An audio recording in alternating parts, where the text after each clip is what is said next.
Desaceleração de casos de Covid e os números da curva, principalmente motivados pelo que acontece em São Paulo, vão virando para baixo. A Gabriela Guimarães conta pra gente. Após mais de 7 meses de pandemia do novo coronavírus, 4,1 milhões de casos confirmados da doença e quase 144 mil mortes, o Brasil deixou o estágio estável e entrou pela primeira vez no desacelerado. Segundo o monitor de aceleração da Covid-19 do jornal Folha de São Paulo, a nova classificação foi puxada pelo estado de São Paulo, que também entrou pela primeira vez como desacelerado, depois da revisão do modelo em 3 de setembro. Estar nesse novo estágio significa que o número de novos casos caiu ao longo do tempo de maneira considerável. O Brasil apresentava-se estável desde 20 de agosto. O nível anterior, mais grave, indicava que o país contava com um número significativo de pessoas infectadas, mas a quantidade de novos casos ainda era constante. O modelo de acompanhamento utilizado se baseia na evolução de casos em cada local e tem como parâmetro um período de 30 dias, com mais peso para o período mais recente. Com isso, é medida a aceleração da epidemia, ou seja, a forma como o número de casos cresce ou diminui. O que todos esperam, aliás, tinha duas coisas sempre no norte de quando começou essa pandemia. Quando é que atingiríamos o pico e começaríamos a cair no número de casos e quando surgiria a vacina. Das duas coisas, uma está bem próxima de acontecer, ou parece estar acontecendo, que é no país, e puxado por São Paulo, o número começa a cair, Zaidan. A Folha, inclusive, lambe a cria, né, e diz que a sua metodologia tende a trazer resultados com uma estabilidade maior. E é importante essa informação, porque no pico, ou seja, em julho, como frisou a Gabriele, o Brasil registrava mais de 46 mil novos casos por dia. Agora, 26.500. Ô Ronald, hoje nós temos aí oficialmente 4.820.116 casos. É claro que estou falando um número aqui que já mudou, né? Mas, para mim, esse número não é real. Não é real. Porque muita gente teve e não foi testada, né? Há muito mais casos.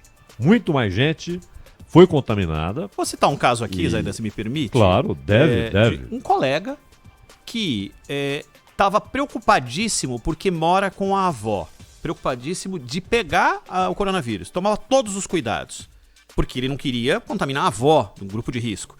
Então tomou todos os cuidados. Num determinado momento, ele decidiu, olha, vamos tentar ir ao médico para fazer o teste sorológico, para saber se temos ou se tivemos. E aí ele descobriu duas coisas. Ele já teve e a avó também. Os dois tiveram, nenhum foi registrado. E aí tá uma informação que pode ser multiplicada para outros tantos aí pelo país. E você sabe, Ronald, que houve casos, eu conheço, você conhece, ou seja, o sujeito teve sintomas graves até. Chegou até, inclusive, não uma coisa terrível, né, mas falta de ar, muita falta de ar, problemas intestinais, febre, dor no corpo, sonolência, falta de apetite, perda de olfato e de paladar, enfim, teve tudo. Mas conversou com o médico que conhece e o médico falou, você tá. Mas, foi aquele momento em que havia o mito, que aliás o senhor Mandetta ajudou a se expandir. Não, só vai pro hospital se não tiver conseguindo respirar. Falta de ar mesmo e grave, né? E grave. Um erro grave do senhor Mandetta, né? E um erro grave da OMS também, que abraçava essa ideia. Hoje, claro, ninguém mais abraça essa ideia. Pelo contrário, há um estímulo para que se procure o hospital bem antes. Mas, de todo modo,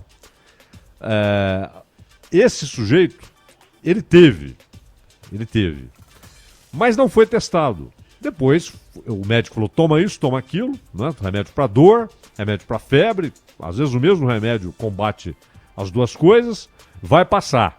Agora, se piorar a falta de ar, vai para o hospital. Era quando imaginava-se isso.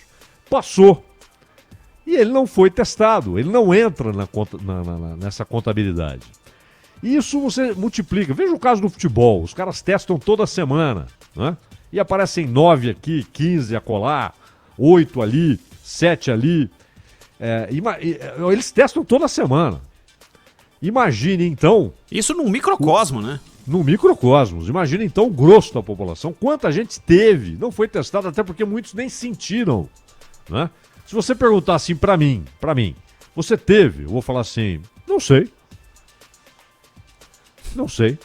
Então, isso se multiplica. Então, o número de casos confirmados é óbvio que é muito maior.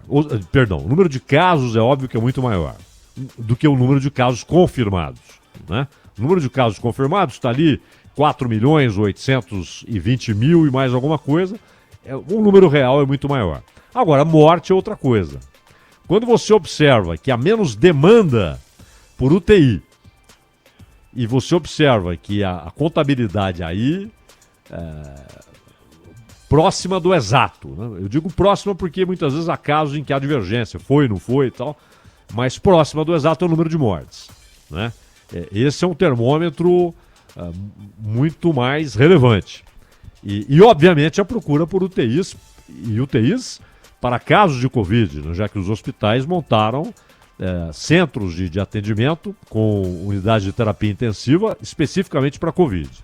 Mas só lembrando que a atualização depois de quarta-feira, portanto ontem, né? 7 estados atualizaram: Bahia, Ceará, Goiás, Minas, Mato Grosso do Sul, Pernambuco e também Roraima. Então, o que acontece aqui?